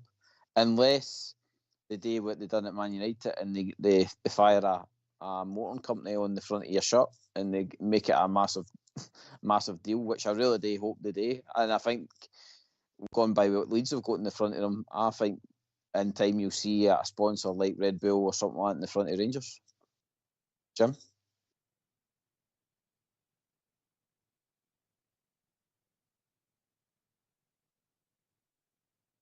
Albert? There's only, you got to remember as well, I mean, there's another side to this. There's only a certain amount of times you can shear a sheep. You know what I mean? You can't keep coming back shearing the same sheep week after week. It's got to grow some wool back before you start shearing it. And at the moment, we're getting close to we've maxed out because some of the stuff's expensive. The game's expensive. Everything's expensive. Let's be honest about it. The food's expensive. The tickets are expensive. The kits are expensive. So it's a costly business going to watch football now. And you can't keep piling it on to the supporters. I think you're right, but with the sponsors, I think that's where the money's coming from. It's better sponsorship deals. It's better deals all round. No, I mean it's a case of if you get that right. They all get their slice out of that. That's what's coming. They'll get slice because they'll all get spent in football players. No like the Premiership, where they just they can't wait to get rid of the money down there. It's crazy, mate, what they do down there. They've actually spoilt the whole football. Them and Sky combined have just spoilt football, mate. It's just killed it for everybody else. It's all right for the teams in the Premier League. They love it. It's all right for the English guys who all love it. But it's not all right for the rest of the people. I don't particularly like it, the English football. I'm not a big fan of it. And I'm definitely not a big fan of the Premiership because it's just all money about it. Yeah, mate. I try to make a comment there when you asked us about the sponsorship thing. I was trying to make a point, but I think I had myself on mute there. The thing I've been keeping a close eye on has been the kit deal. It's went a hell of a quiet, and it's went all muted on. There was word that Umbro were going to be the suppliers. I find it strange why that's went all quiet, but maybe no, surprisingly, is because that these guys are coming in. And I think on the bigger picture, as you were saying there about things changing with UEFA and all that, I think that these guys maybe know what's going on in the background, i.e. maybe a European league or something maybe bigger. They're seeing that the club's going to be making mega money. And I'm not saying they've got that well across the city's going to be involved in this or not, mate, because they're big pulls. They're big pulls, Rangers and Celtic. And I'm like you. I think this European league or something may Higby's coming. And it's clear what you were saying there, that one of the league here is not going to mean nothing. Maybe not mean nothing shortly. Because you'd even seen it with international football. This league's popping up, that league's popping up. You can get relegated into another league for world international teams. This is coming with club football as well. And I think these guys know this is coming. I will look at the Club World Cup. I mean, these new investors will be looking at, well, there's high potential. We could probably get Rangers to that. Whereas, let's face it, Leeds, even if they get into the Premier League, they're going to be battling against like the top six to try and even get anywhere near that kind of league. So there's more chance of them getting, like, say, a Rangers into a Club World Cup than there is a Leeds getting into it. And then on the back of that, Fox makes a great point in the chat there about like how we'll be able to tap into all their scouting network and all the rest of it. You mean? So maybe the starting place all bear will be that they follow the player training model. They buy in right good 21, 22-year-olds. But it'll not be like what we've been doing, scouring the full of Europe, trying to find one gem. They'll maybe have it all, their finger on the pulse already, and they'll be able to spend the 5-6 million they bother and not have to worry about it. I mean, scouring Europe, I mean, all the clubs are doing it at the moment anyway. We're just catching up. We've been behind that for the last 10, 12 years. We're just catching up with all the other clubs are doing. I mean, Chelsea, all the big clubs, Real Madrid, everybody, they all do it. They all look for the top 20-year-olds. This is nothing new. But there is only a certain amount of players out there of that caliber. The rest of them are all jobbers. The trouble is we get left with the jobbers, and that's the problem. We're trying to turn a jobber into a quality player. Sometimes it can be done. Most of the times it can't. So this is what I'm saying about these clubs just killing the game. End of the day, I think there should be another transfer system set up, mate, that you're not allowed to do this. But then if you do that, you take the necessity for millions of pounds to come into your club. So you've got to watch one thing follows the other.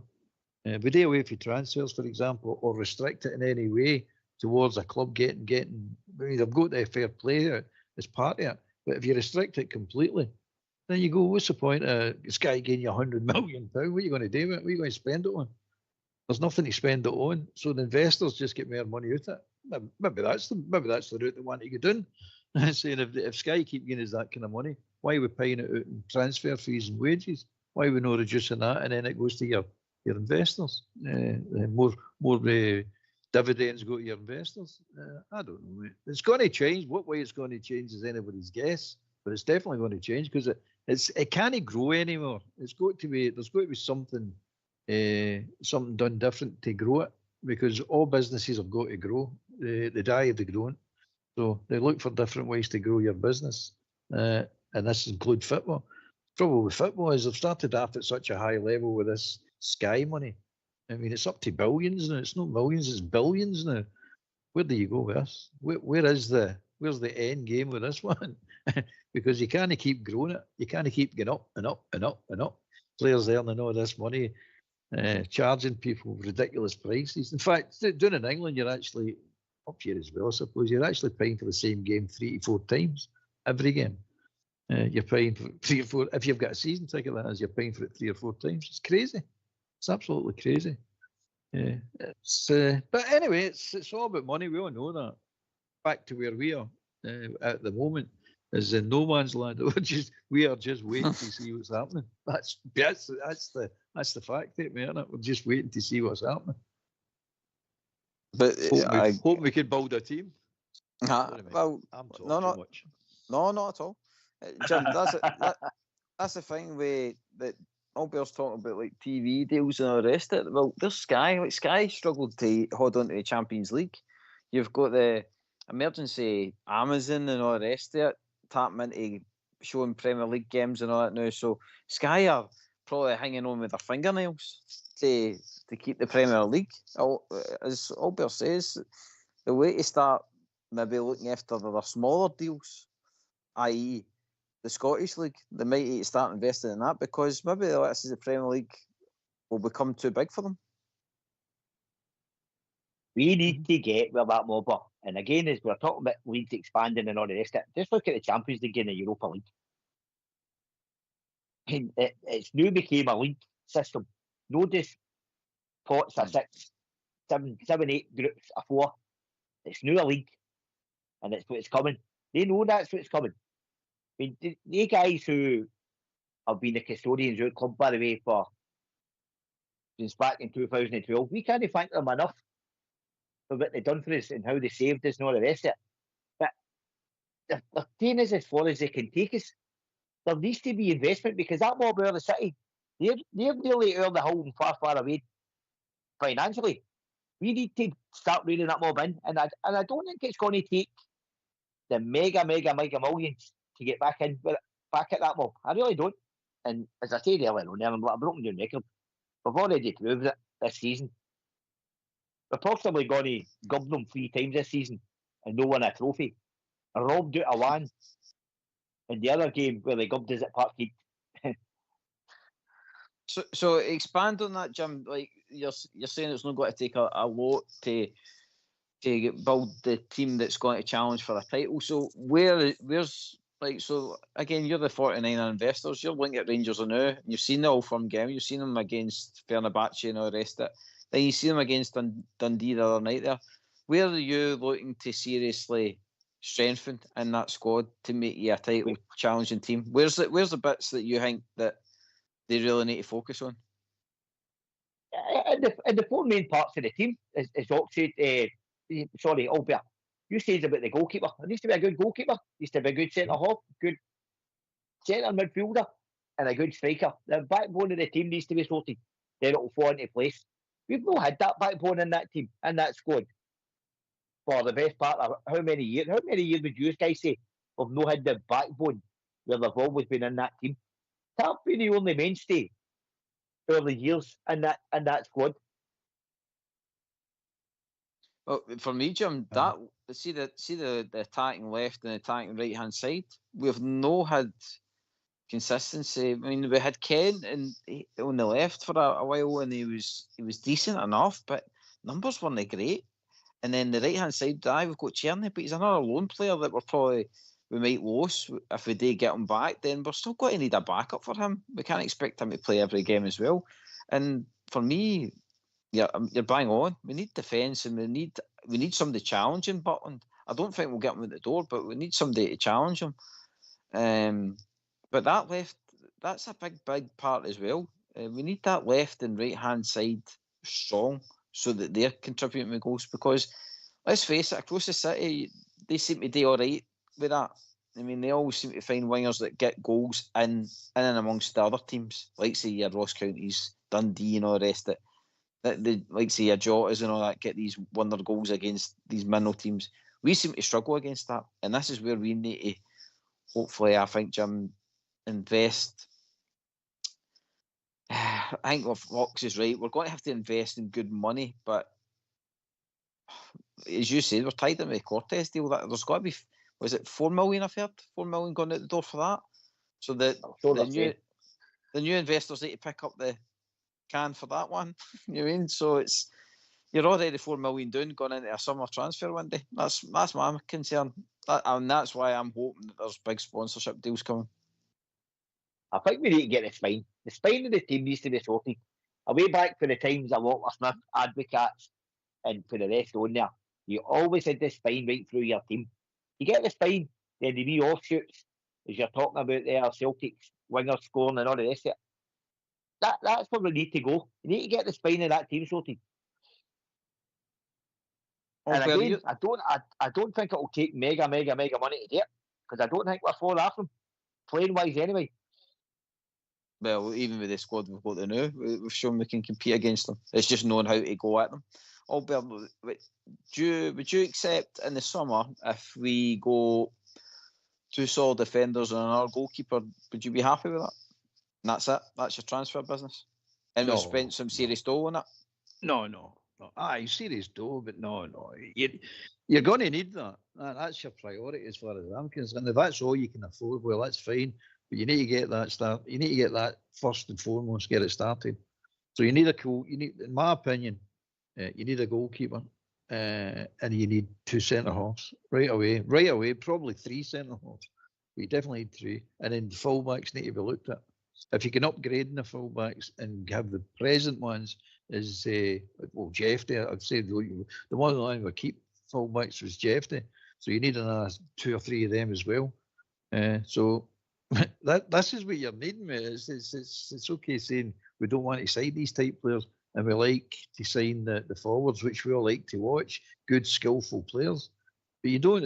You can have all the skillful players you want, but you definitely need a defence, mate. A good goalkeeper defence that wins your leagues.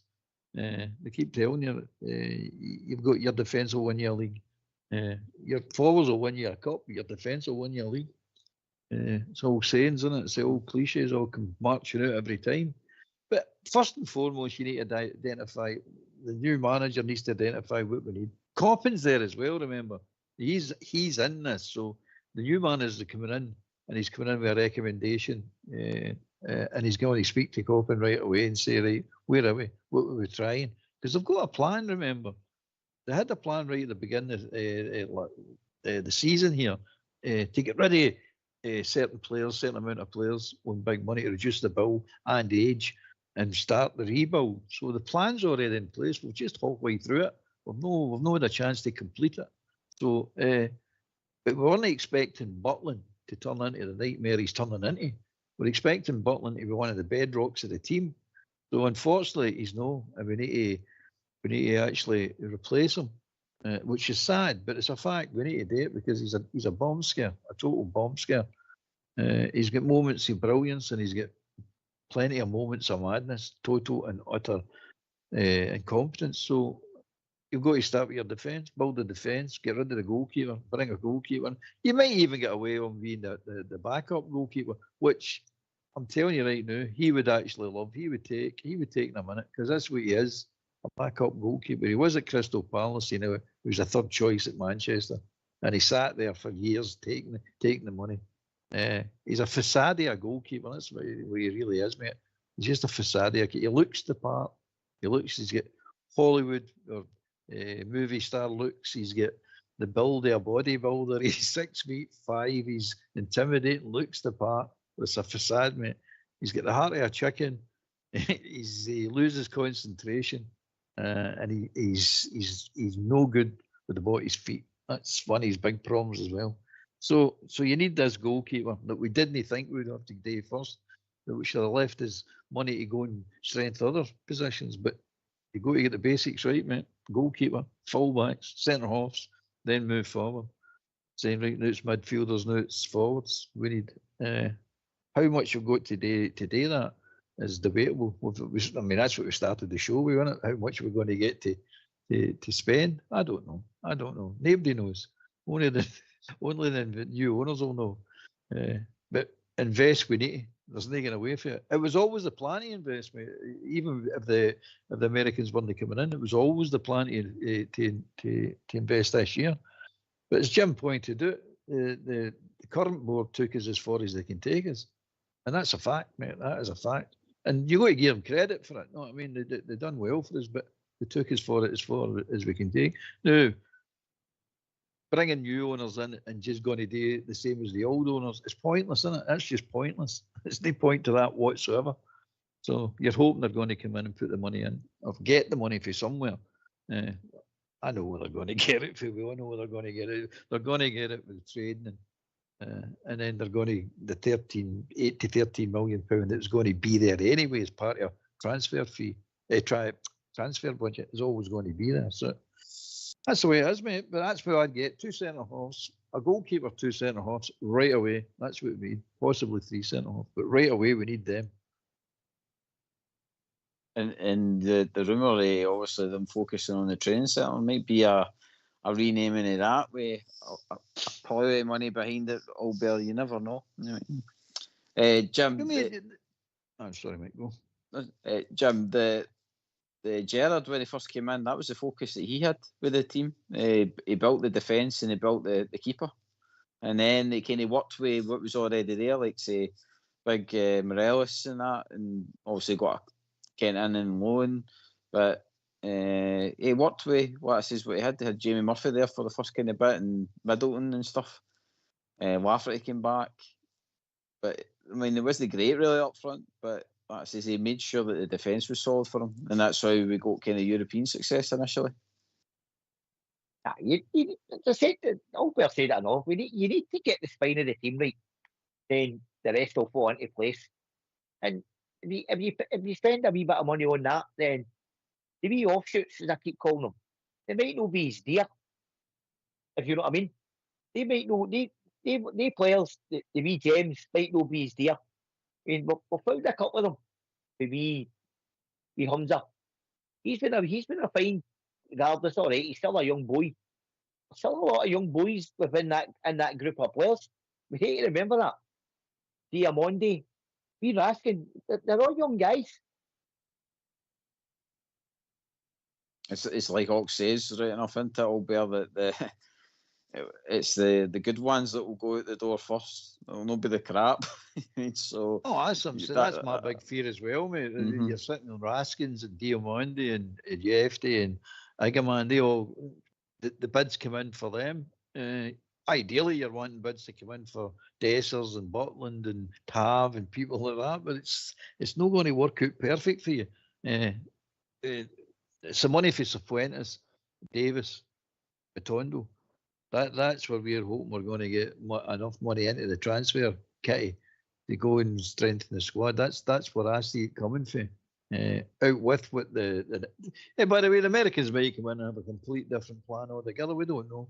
It might be we might just blow us all out the water and blow our minds and go, good growing. Didn't expect this. But we'll see. It's a strange situation to be in. It really is. It's one of the ones we all know what we need. But we don't know if we're going to have the money to go and get it. But it's a half. We'll put it this way: it's a half-chewed caramel at the moment. It needs to be completed. We started it last year. We need to complete it this summer, or as near as damn it complete it this summer. Because we can't go through another season. That season that was ridiculous. Again, I thought Clement get dealt harshly because he had it all to deal with. Ferguson's come in and got a wee taste of what like it is when you've got players doing what they're doing, some crazy stuff. But there you go. It's management, isn't it? It's just what it is, football. I'm just looking for a team to go out there and don't need these inspirational talks for every single game. They should be able to get motivated themselves in their own professional pride. Keeps them in check and makes them start games quicker and better than they're actually doing at the moment. So that's what I'm looking for. And if you do that against the weird teams, so-called weird teams, I'm with Jim on the fact that I think we've got their numbers. I definitely think we know how to play them now. We'll finally work to it. Gerrard worked it out when he was here. Now we're finally get back to it and worked it out again. They're not that difficult to play against. They really are not that difficult to play against once you figure it out, and we've figured it out. And the last 3 games have proved it. 9 goals have been battered by them, you know what I mean? Quite easily as well. Jim, how Davies, like all we were saying about the come on and how he inevitably had to end up getting sacked. How do we stop that kind of toxic build-up with the next manager? Because the guy's got to need time, and as much as we all will it, and we can sit here, we just really need them to. I think with Gerrard, for me, when I seen that we could compete and be up there challenging, that's how I gave Gerrard time. And I think the new manager that comes in, as long as he's up there, and it's no that you're no sitting 9 points behind and all that carry on, as long as he's up there challenging, I think the next guy will get time. But I just don't want it to be going down the road another manager come on next year again, and it becomes that toxic that we want him at the door. Because as we've seen with Barry's came in, he's a legend. He got him firing against Celtic, but whether it's, there is different players there, but it's again there's something in that dressing room that keeps allowing these guys, this team, to keep turning up to these minnows and no grasping it. So, aye. I just hope that we, as a fan base, whatever the 49ers come out with, that we need to try and have some patience and let it flourish a bit. Aye, possibly, but you know, and I know, and Old Bear knows, and the Fox knows, patience, and Rangers fans don't go. We wanted things yesterday. Go 2 years down the line, and that's just where we are. And I said that the other night there and on, I'm going to say it again. We're the most unforgiving set of supporters in the world. The only way then that will be for me then for us to be satisfied is that we spend money, and we spend it wisely. And the bits that we've talked about tonight with the team, we need to spend, like with Golson, we spent decent money on him to bring him in. We, like say, we had a good scouting system with that Mark Allen. We like looking for a Rebo, that kind of stuff. We knew to bring Scotty Arfield, who had good Premiership experience, but knew the Scottish game as well. We knew about McGregor coming back, Stephen Davis, all these kind of things. And then you had your kind of, like you say, your sprinkling and top where we go to the likes of Defoe. But we do need a manager that's in touch with all that, I think, for it to be a success. Well, the plan's already there, mate. The next manager's to manage the team. Let's be honest. He's not going to much say who he gets. He might say, I need this type of player. He might get away with that, but he's not going to get much saying what player it's going to be. He's just going to get a group of players to manage. That's the way modern football is. But we're 18 months into this rebuild. It's not just time to, we need to start off from scratch. We're not starting from scratch, mate. I know it looks, if we are starting from scratch, because we're saying when you go through your list, we're getting rid of a lot of players, but these players would have to go anyway. In reality, we'll probably get rid of half of what we said there. You'll get them out the door, and you'll be left with the other half, plus the ones we wanted to keep. So the rebuild will look, I reckon, anywhere between, 6 and 10 players coming in at the summer. And possibly maybe 6 to 8 players going out in the summer. Where that leaves us as a squad, I'm not quite sure. I'd need to work it out, because at the end of the day, it needs to be done. And as I say, we're 18 months into it, so it's not a complete brand new rebuild. It's a completion of a rebuild. Albert, you were right. You've been saying for weeks, mate, about this being a rebuild. He told this story, by the way, the early weeks of the season, what was going to happen in this league this season. He told us because he was trying to build. I think the unfortunate thing for him, I think he was trying to deal with the other things in the club and not just the managerial side. And I 100% agree with what you were saying there. I think when the new guy comes in, he'll be coming in here to manage the football team, because these other guys are going to be there running the club. The club, it's a total basket case now. It is a basket case, and that's why these guys need to be brought in here. So they do. That's why they need to be brought in here. These guys are taking us as far as they can take us. We need a new pathway. And then when a new manager comes in, he's coming in here to manage this football team. He's not coming in here like Paul Clement trying to run the whole club. Yeah. Paul Clement was trying to run that whole club. That's a good point, mate. That's a good point. It's a fact as well. It's a good point. It's I think, me personally, I mean, you know me, I had a soft spot for the guy for what he had to put up with. I think he was harshly treated as well, especially with all his. You know what I mean? We are what we are. No, I mean, if we're not getting the results, you're sticking the boot in. But what in hindsight's a great thing. What I think the guy tried to do is set that system up. So we only had the one system to play. So we go, right, the players are not good enough. So we'll need to drill them with this, try and get this sorted out and get through the season as best we can. I think that's what he was trying to do. Didn't work out that way, but getting beat with Queen's Park was a sort of finish, and that just finished it all, mate. That was the end. The end, right there and then. But again, the next manager, Barry, comes in. His remit, as far as I'm concerned, his remit is sell season tickets, because everybody was talking about, I'm not watching this anymore. I'm getting sick of this. This is not acceptable. This year after year, this nonsense.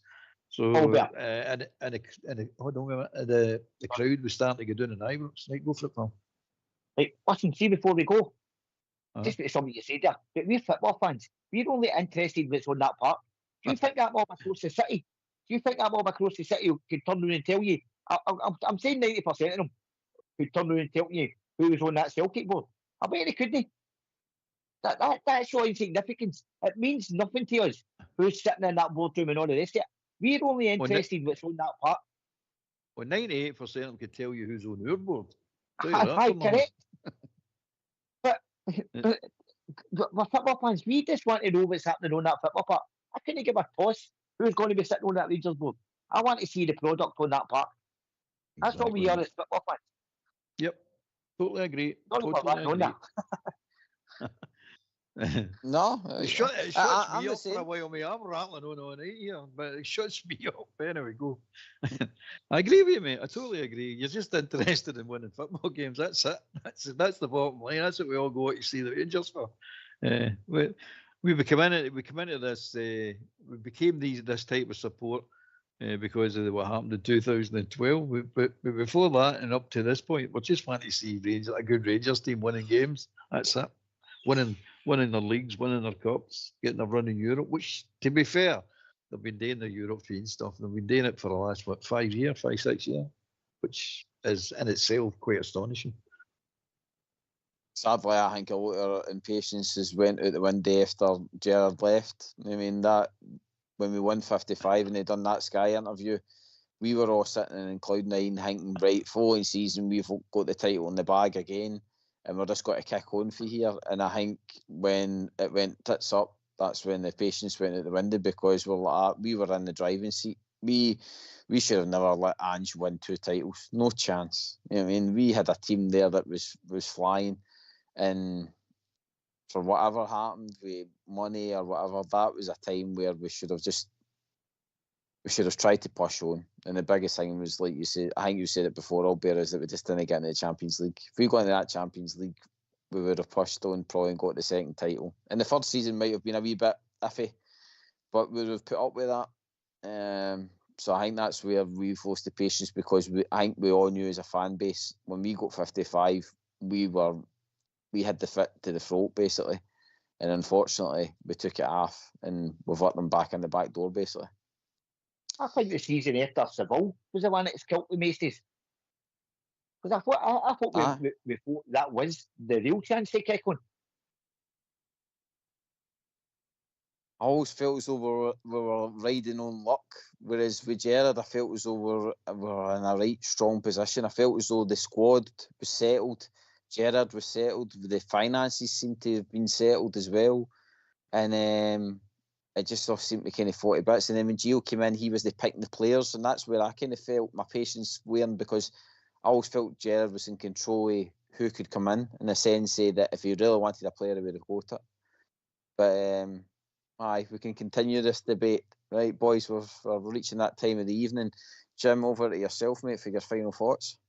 Thanks very much, guys, for letting us know tonight, and I'm delighted to hear all the. I'll tell you, I think Ox and that south side will get a telephone directory, by the way, and I think they just keep on phoning people.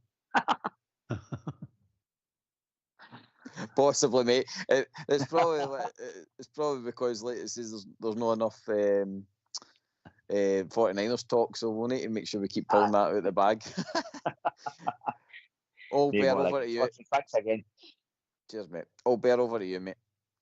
I enjoyed it tonight, mate, with yourself and Jim and the Techie boys. Really enjoyed that, mate. It was a wee bit different from moaning about the game on Saturday. The good thing about it is we moan about a victory now. Where we used to be just grateful for a victory. I enjoyed it tonight, mate. Enjoyed it. Brilliant, boys. Right, wrap up time. Big thanks to yourself, Jim and Old Bear. Thanks for coming on the night, boys, and contributing and giving everybody a show out there across the socials. Big thanks to Fox and Old School Blue in the background doing the technicals. This has been Rangers Radio, and we'll be back tomorrow night talking about all things Rangers. Good night.